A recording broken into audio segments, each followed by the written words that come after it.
ఈ క్రింది ఇమేజ్లో మతము మరియు సైన్స్ యొక్క స్వరూపాన్ని క్లుప్తంగా వివరించడం జరిగింది.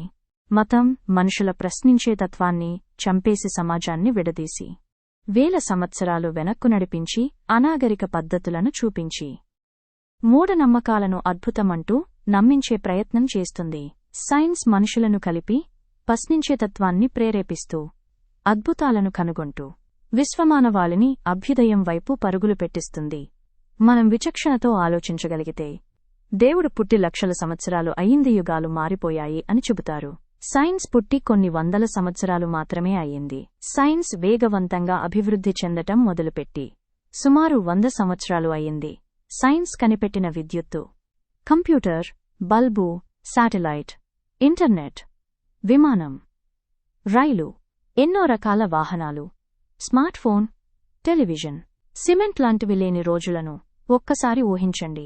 లక్షల సంవత్సరాల క్రితమే పుట్టినట్టు దేవుని గురించి రాయబడిన గ్రంథాలలో సైన్స్ గురించి ఒక్క ముక్క ఉండదు. ఆరోగ్య సూత్రాల ఊసే లేదు. ఒక్క మాటలో ఈ కాలానికి పనికి వచ్చే ఒక్క విషయం కూడా ఉండదు. భగవంతుని పేరుతో చెప్తే జనాలు వెంటనే స్పందించి పవిత్రంగా ఆచరించే అవకాశం ఉంది కనుక పురాతన గ్రంథాలను నేటి కాలానికి ఉపయోగపడే అంశాలతో మెరుగుపరుద్దామంటే మత ఛాందసవాదులు గ్రంథాలలోని ఒక్క పదాన్ని మార్చిన ఊరుకోరు.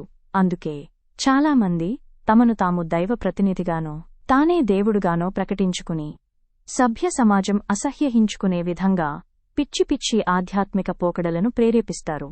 ఇమేజ్లో మత వేషధారుల చేష్టలను కొన్నిటినీ పెట్టడం జరిగింది. సైన్సు ఎప్పటికప్పుడు తనను తాను ఆధునీకరించుకుంటూ పాత వాటిని స్క్రాప్ చేసి కొత్త వాటిని ప్రవేశపెడుతూ ఉంటుంది. ఉదాహరణకు పేజర్లు కనుమరుగై సెల్ ఫోన్లు వచ్చాయి. ప్లాఫీలు, సీడీలు కనుమరుగైపోయి పెన్ డ్రైవ్లు వచ్చాయి. సైన్స్ కనుగొన్న కొన్ని అద్భుతమైన వాటిని కూడా ఇమేజ్లో చూపటం జరిగింది. జన విజ్ఞాన వేదిక ఉత్తమ పౌర సమాజం కోసం పనిచేస్తున్న స్వచ్ఛంద సంస్థ.